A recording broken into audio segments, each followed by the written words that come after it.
قال الله تعالى في كتابه بأي ذنب قتلت.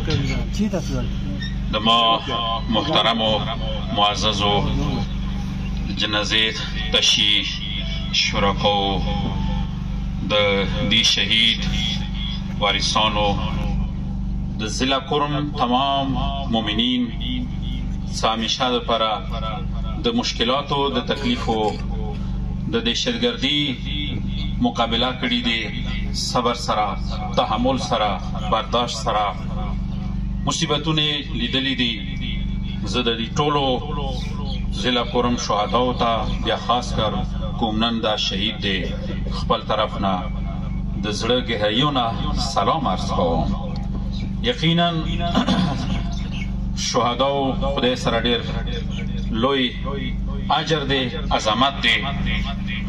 اور د شهداو وینې سره قومونه زنده پاتې کیږي، زنده ساتل شي. موجوده کوم شهید دی ذاتی طور باندې چونکې زه دا پیژنم او مو سره مسجد کې ډېر وخت تیر کړی دی، یو کارکن حیثیت سره پړه لیکه سړی و، د هیڅ قسم ته ځنه کارونو سره تعلق نه و، اهل نماز، اهل مسجد، اهل روزه، تقوا و پرهیز، اهل اعتکاف، عبادت، دین، مذهب و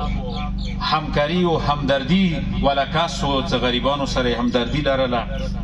زه د دې شاهد یم چې ماه رمضان کې کوم افطاري کوو او هغه کوم لوښي وینځي، هغه څه کوم کسانو ذمهواري وه، چوکیدارانو، کلسفور کسانو، دا جوان و څه بېلوسه هغو ته یې ویلو تاسې دا مه وکړو زه در سره وینځم. دې ته ویلی شي عظمت او خدای طرف نه لوی انعام، شهادت نه لوی مقام بل نشي کېدلی چې داسې کسانو ته خدای ویږي.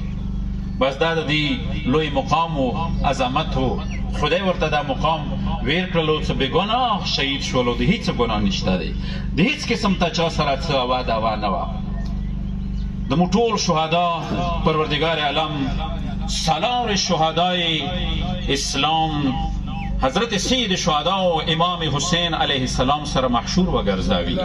زه ټولو شهداو ته سلام کوم اور بیا خاص کر پارچنار غیور عوامو ته سلام کوم چې یقینا دا ډېر وزمیلی شولو، دیو باندې ډېرې حربې استعمال شولې،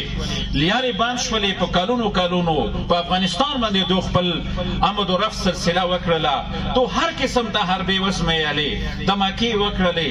داسې حربې په پاکستان نه دنیا کې بل چا باندې شاید نه وي ازمیلې شوي لکه څه کومې حربې دیو باندې وزمیلې شولې. خو دو اوسه پورې دا خبره نه دی کړې چې موږ د خپل صرف د خپلو شیاو یا د فرمې حقوقو لپاره قیام کوو. داسې نه، همیشه هم دا آواز اوچتېږي د منبر نه چې موږ ارمان دا دی چې ای کاش موږ ته اجازت وشي چې موږ لاړ شو فلسطین مسلمانو حمایت وکړو، موږ ښځې دا قرباني ویر کړو. موږ به هلې خوشحال وو چې دا جوان فلسطین دپاره قربان شوی وی، فلسطینیانو حمایت کې فلسطین کې دی قرباني ویر کړي وی. اور هغه کسان چې هغه داسې دهشتګردي کوي او داسې قتل و غارت کوي هغو باندې افسوس دی چې هغه خودکش دمکې کوي مساجدو کې، چې هغو دا نه ګوري چې نن فلسطین کې مسلمانو سره، هغو وړو یتیمانو سره، هغو کڼډو بورو سره، هغو ښځو سره کوم سلوک کېږي چې هغه سترګو سره لیدی نه شي، ژبې سره یې بیانوی نه شي. مسلمانو دپاره د شرم خبره دی، پکار دی چې هغه شرم نه مړه شي، پکار دی چې هغو ځانونه په ځمکې کې روغ ښخ کړي چې هغو سره کوم سلوک کېږي. یو موټی اسرائیل او فلسطینیانو سره څه سلوک کوي او دا کسان، دا گروهونه، دا جهادي تنظیمونه دا پاکستان کې کوم دهشتګردي کوي، مسلمان شهیدوي، بې ګناه کسان مړوي او فلینکوچو باندې لیارې کې جمعیتونو کې دا ډېره د افسوس خبره دی. خو انشاءالله تعالی د مو عقیده، د مو ایمان مغه ایمان دی څنګه حسن نصر الله یې چې ته ماته یاد څه ته کافر یې، ته ماته یاد څه رافضي یې، ته ما قتلوه خو زه هېڅکله تا نه قتلوم.